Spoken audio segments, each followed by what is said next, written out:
Hi, everybody. Tried to start my live video on my iPad, but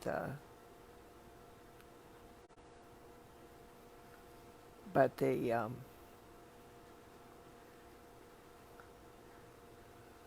internet didn't hold. So hopefully my phone will hold. I'd like to. I'd like for us to move into a meditative state today. I'm in Albuquerque, New Mexico. Basically, New Mexico is a holy place for me. I can feel the mother here with great intensity and great care.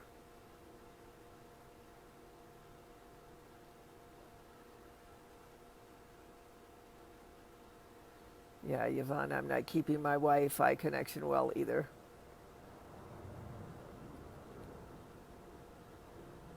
So let's do a story together today. Let's settle into our heart, resting on the intelligence of our gut, our solar plexus, in ancient times considered the seat of the soul.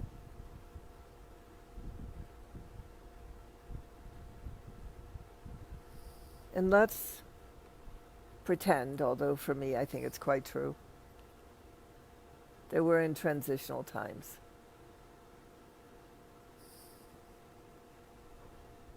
That life as we have known it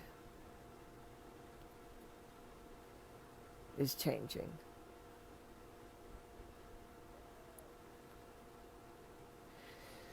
And let's just breathe that in, like fresh air, like new beginnings, like new opportunities.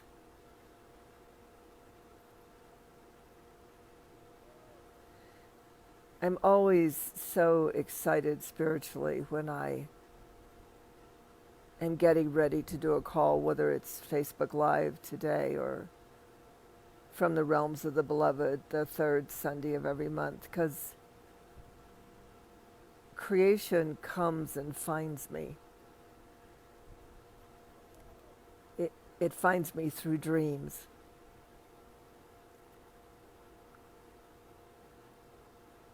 And this morning, I had two dreams, very vivid, which I'm appreciative of, because for about 3 weeks after Lily passed over to the etheric territories we share now,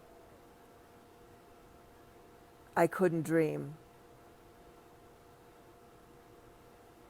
So not only is it beautiful to have the dreaming back, but it's so much more crystalline. It's so much more, I don't know if I think equivalent would be the difference between regular imagery and HD imagery. It's so bright, so crystallized, so 3D, so animated, so alive. And the dream I remember the most was the one right before I woke up, and it was a dream of Lily, and who passed over, for those of you that don't know, and Molly, George's dog, who passed over, but also Rumi and Izzy, who are still here. And they were all romping around in a hair salon. Lily was basking in a stuffed armchair in the hair salon. And then for me, in these dreams, there's always an angel. It's always an odd character. But the odd character is often cartoonish in some way, overly animated, overly obtuse in some way. But always know it's an angel, because it's like a character that doesn't fit in the what's the word I want? doesn't fit in the scenario. So someone just said they can't see me. I can see me. Can you all see me? Somebody write me and tell me. If not, then we'll just listen to the music. Can you hear the music? So that was so heart-filling, so wonderful to know the dogs don't have the barriers we have to, thank you, Sylvie, don't have the barriers that we have to our perception. Also, I was talking to a woman who's been reading the Seth books, the Nature of Personal Reality books, and I highly recommend. Could take you a year to get through them. But when I read the channel messages of Seth, I could identify it with things that I had experienced and things that I was part of that really mattered to me. It wasn't like they were right or wrong. They mattered to me. Like it matters to me that Lily and I are no longer separate. It matters to me that we're past the pain of separation. And it isn't like some days aren't prickly, but they're not tragic. And I'm just on a bent, and those of you who have known me for a long time, you know what I'm like when I get on a bent. I'm determined to have it become restore its original matrix of its original design, and not to be separate from those we love, whether alive or dead, so that we're etherically sharing our existence together, which is far more powerful than sharing our physical existence, only sharing our physical existence together. And some of us are older, and I would love that we could open those gateways in ourselves and never have to be alone again. Be with those we love as an eternal relationship to life. And then the Seth books, he talks about, someone asked him where he was located, this being. And he said, a fractal of me is a dog. And I smiled when my friend was reading that section to me, because in the work we do of Tantra Maat, the field of Tantra Maat, one of the slogans, I guess you could say, is to restore the fragmented nature of wholeness back into the fractaled nature of wholeness, back into our fractalization. In other words, we're all part of one great, beautiful, gigantic, fractal dimensional realities, of which we can visit anywhere at any time, in any manner, and that physical is only a very small aspect of it. In the Hindu tradition, some of the Eastern traditions, and actually some of the indigenous peoples' traditions in the African countries, the people that are crippled or challenged medically or physically, they're considered holy people because they only let a small part of themselves come in here and into the fragmentation. And so that small part is fragmented. It's not well, because we're in a distortion of existence that is not well. Hold on a minute. I don't know what to do, because I was only going to play one song. Can you all hear the music, or is it just me? Somebody tell me, because I think the song that's about to play is Gabriel's Trumpet, which will be really, really impressive and really, really loud, if that's what's about to come on. Or I could be the only one hearing the music, and I'll just deal. I don't know why it didn't shut off when I turned on. Oh, good. So if all of a sudden you see my eyes fly open, it's because this Safagia music called Gabriel Trumpets is roaring in my ears. And I apologize for that.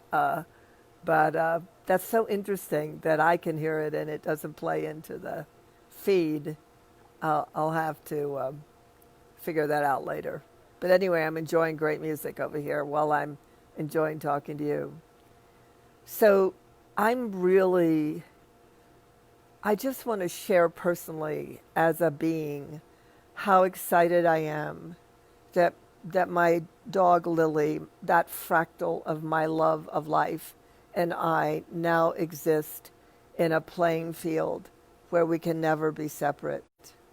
And how do I know? You always know when you feel separate. Your heart hurts. It's not hard to know when you feel separate. You feel panicked. You feel gripped by fear.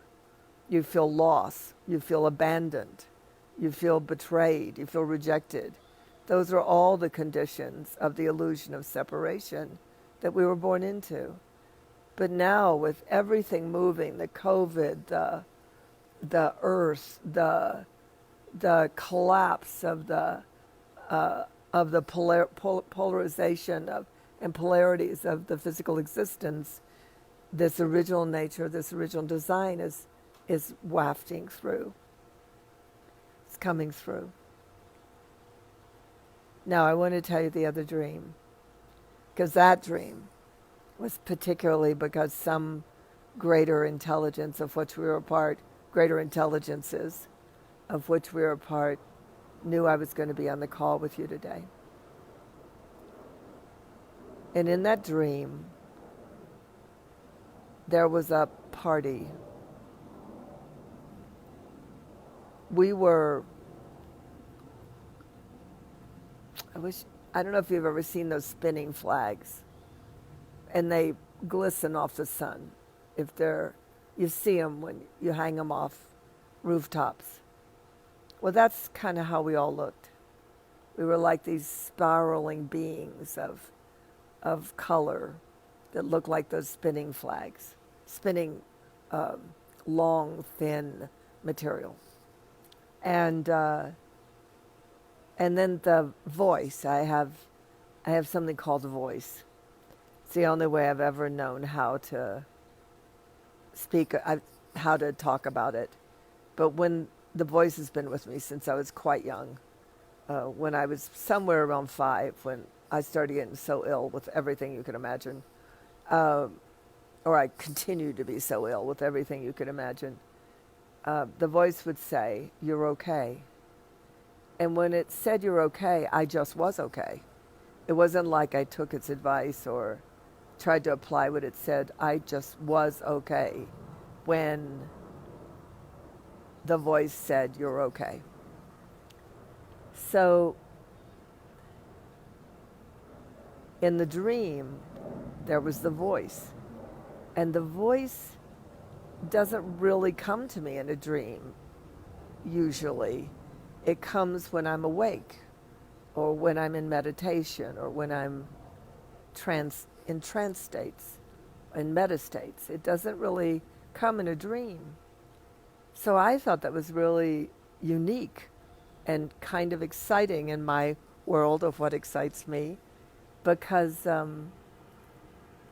was, the voice was speaking to everyone in the room, which was us, whatever, and meant to be, if we could just get our head out of linear time. It was like a framework of experience that was as if we were on Facebook Live in that experience, even though in linear time, Facebook Live is here and right now in linear time. And I started the talk with that. And in the voice said, "You," to all of us, "you are in transition." But it was just like when the voice used to say to me when I was a child, "You're okay." Transition no longer carried despair or hardship or trouble or fear. It was simply a statement of location in time and space, led a calming effect. It had a calming effect. And I thought, wow, that's phenomenal. I wonder if, when I woke up, I thought, wow, I wonder if I could recreate that here in this time with us together. So you could say we're in kind of an experiment today. And in that experiment, and I think this is why the Savaji music is playing in my ears, actually. Maureen, hi. It's my best friend. When we were in our 20s, we used to get in lots of trouble together. Really good trouble. It was fun. It was real fun. Yeah, beautiful, Michelle. So what if we could just do that today? What if we could just do a simple statement? And you could say, I'm in Oklahoma. In my case, I'm in Albuquerque. I'm in the grocery store. I'm in my home. I'm in transition. Like a place. Like a place. We have being in transition as an activity, as a movement. But when we're in our home, there's movement. People are on the phone, people are making dinner, people are working on their computer, people are talking on their cell phones, and we don't think the home is moving because it's all taking place inside that home. So the feeling I had when the voice said, you are in transition, was like that. Like that's our home. And lots of things are happening in our home. You know, if and some of the kids are fisticuffing or bullying each other, we probably just need to stay out of that room. You know, to find a part of the transition that is comforting and quieting and graceful, like these spinning spirals of being that we are, simply spinning quietly and softly, like soft cloth, through time and space. I think, and the voice clearly was speaking to what the God, for lack of a better term, spoke to me about in the early 1990s, about during this period of time, have people not be afraid. And somehow between these three slivers, these three sort of webbings or lacings or, yeah, something like that. I don't know if we have a word. One being this beautiful woman talking to me about reading the Seth book and about how we're all a fractal of creation and that it shines bright and beautiful and it's never separate from creation, even when we're in the illusion of separation. And this feeling I've had with my dog, who's no longer physically with me, but I've got to say, I'm not going to let you off the hook about this. Having to take it in is real possibility because it's incredibly real reality for me.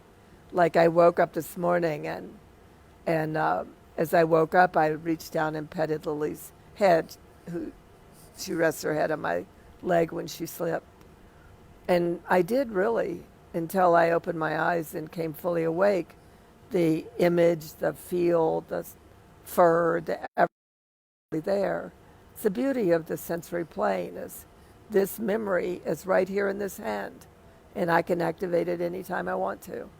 It can be as alive for me in my hand, because that's my sensory system, as my eyes deny it when I look down at my leg and she's not there. We are miraculous creatures. We are.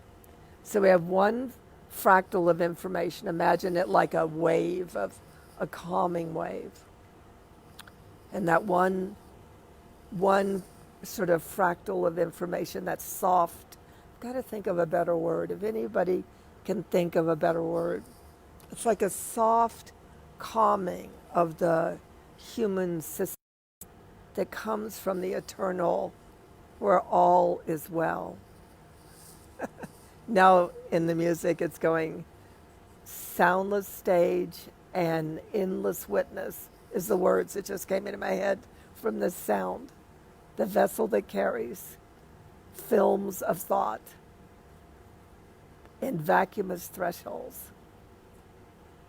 It's in hand, churning the axis of motion, inspiring the waves of life.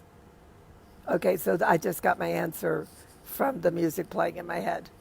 And it's the volume 1 of Savaggio Harmonics by Source Vibration. So that there we are. The universe provides.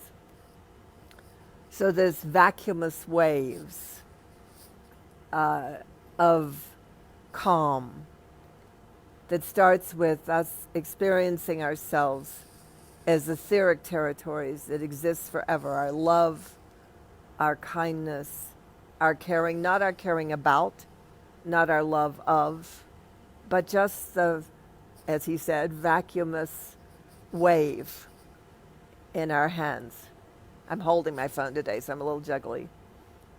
The second piece, the next flowing consciousness from a greater system of existence, is this idea of being in the home of transition. That's it. Having it be a home, not a prison, not an enemy camp. Look, there's plenty of really weird stuff going on right now. It just says humanity made room for it. We can make room for something else with our own lives if we so choose. Honestly, we can. So we have this interesting, multiple colorful spiraling energies that are coming through, from the eternal to the temporal, from the etheric to the physical. Transition is a new home. Moving where we feel ourselves as part of a greater system of reality inside our own heart, inside our own being. And that shows up in the ethers of love and caring and compassion that live in us. It's not like you leave the word about out. So it's not love and for out. So it's not love for or caring about.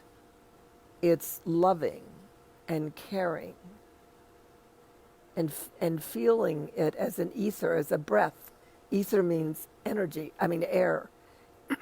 Ethers are like air, and they feed us. So caring feeds us. It's nourishment. It's nourishment of the mother that this planet is made of.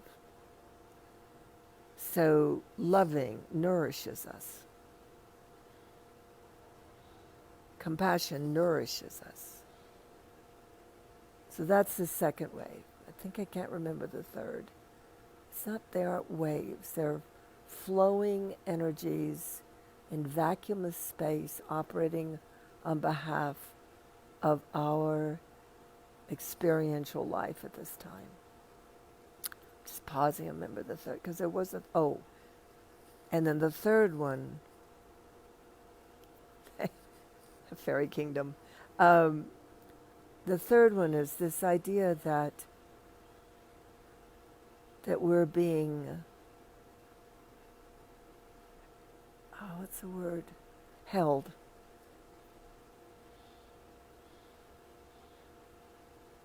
That's it, that we're being held.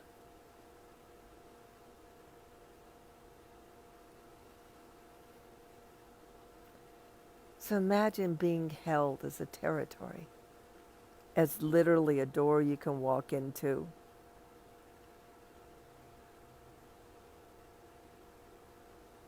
A place you can dwell. Here, in my energy field, connected to the greater energy field of creation, I am held.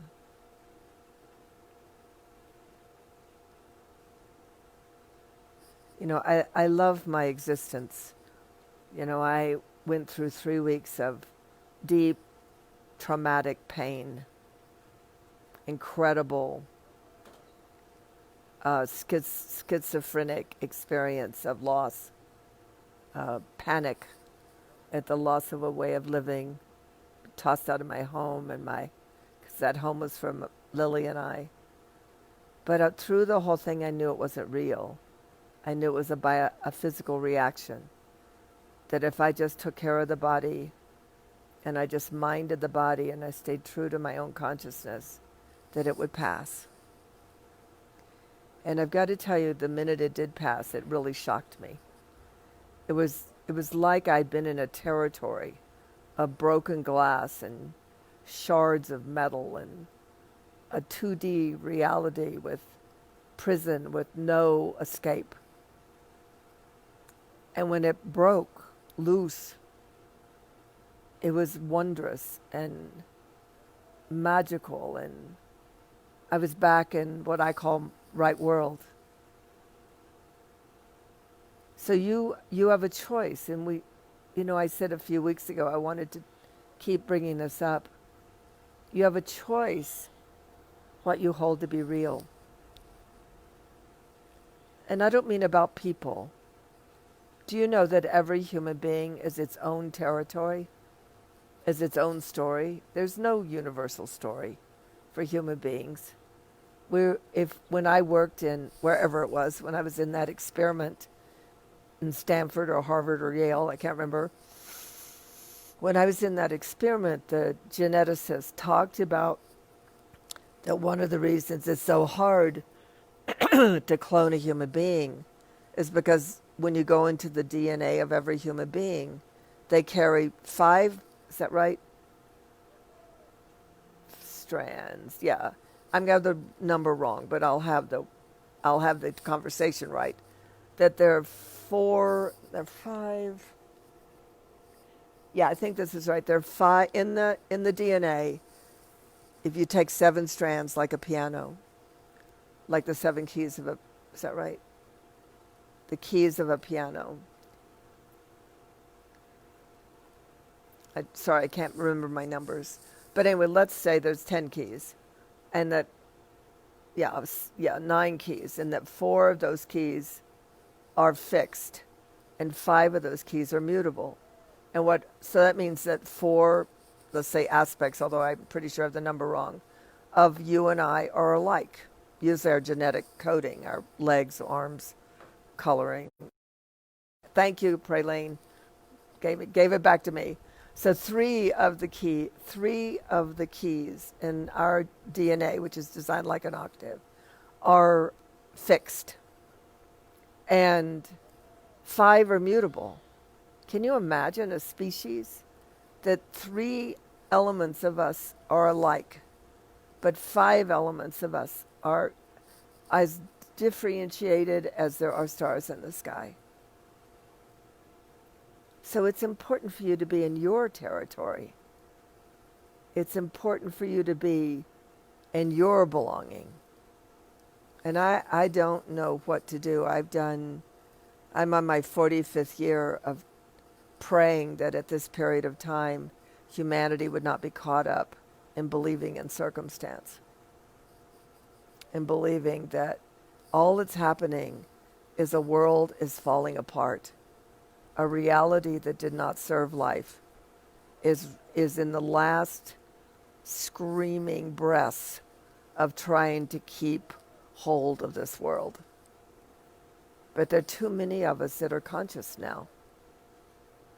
There are too many of us that have been paying attention to something other than circumstance, to something other than the trailer on the movie that says that life is hell and that human beings are evil. It's just a moment in time where all that's failing. Wind is my ally, so here we go. A little comment from the wind. It's an illusion. It's a real illusion. Like, don't go act like it's not real. It's just not the original nature of the original design here. It's just not. And some of us are going to go through physical reevaluation. We're going to have to find a way to, through homeopathy and naturopathy and massage and floating and sitting still in the wind and being out in nature or lying on the ground. We're going to have to find ways for the body to lose its failure to thrive syndrome. Because the human body is in a failure to thrive syndrome. But isn't it interesting that our body might be in a failure to thrive syndrome, but our spirit is alive and well? Isn't that fascinating? So now our job, and I'm going to stay on these talks. Thank you for being here. I'm going to do my best through my own experience, because I shouldn't even be alive with all that's happened to me. I'm going to do my best through, I guess, channel, but channel used to be like channeling an entity, but it's not really channeling an entity. It's really presencing us into the greater systems of reality of which we're a part. And in those realities, the physical form is a gift, not a burden. It's our earth suit for our spirit to enjoy our day, to find things that we love to do and that we love to be a part of. And we become overly redundant in problem solving, so that the problem solving actually costs us our day. Beware. That's simple. So transition as our new home. Restoring ourselves as fractals of the magic of life itself. And the third one, I'll have to go back and listen to what I said, because it is coming from the larger nature of me, and therefore the larger nature that I'm part of, and therefore my everyday brain doesn't have recall too well. But there was a third element that I talked about, equally important, the trinity of this moment in time. So when I go back, I'll listen to the recording and I'll post it. I'll post the third one on our thread here, so we have a full spectrum response, a full spectrum experience. So I'm just going to pause a minute, and I'm going to just make room for anybody that has questions or wants to share, just for a second, and then we'll complete our time together.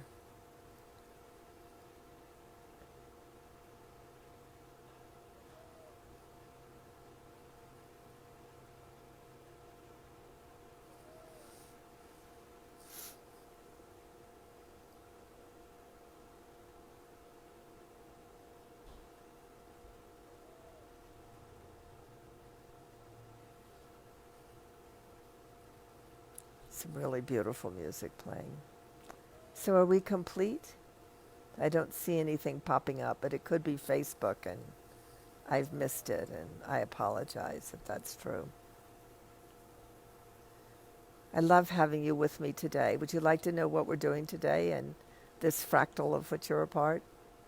I have one reading because I didn't realize my acuity scheduler had scheduled people yesterday, so I had to cancel the first two because I was talking to lenders about getting an approval, pre-approve something. And then today, I'm going to go drive to different areas of this area, Albuquerque, out to Corrales and Bernalillo, and see if the mother wants me here. It's interesting sitting here, though. I've got to say that the internet's about to give. I've just got to say, I can't believe I'm sitting in the backyard of an Airbnb with a lovely woman who I almost had to take to the emergency room last night, and because she'd had a procedure that was kicking back at her. But sitting out here by the pool, sitting on this ground and feeling this world around me, I can feel her. And for me, not for all of us, but for me, being able to feel the mother, being able to be back in her heart and in her home, that's my home, not your home. My home, for me, at 74, it's wonderful. And if she wants me to be here, she'll find the perfect home for me. But I want to tell you the dream I have. I can purchase a 3-bedroom home here with 2 bathrooms and at least a half acre of land easily. That home here will cost at the most about $200,000. Don't faint. In where I came from, it would cost about $400,000. That alone feels equitable, monetary equity. What I'd love to do is have a casita on it. That means a house separate from the big house.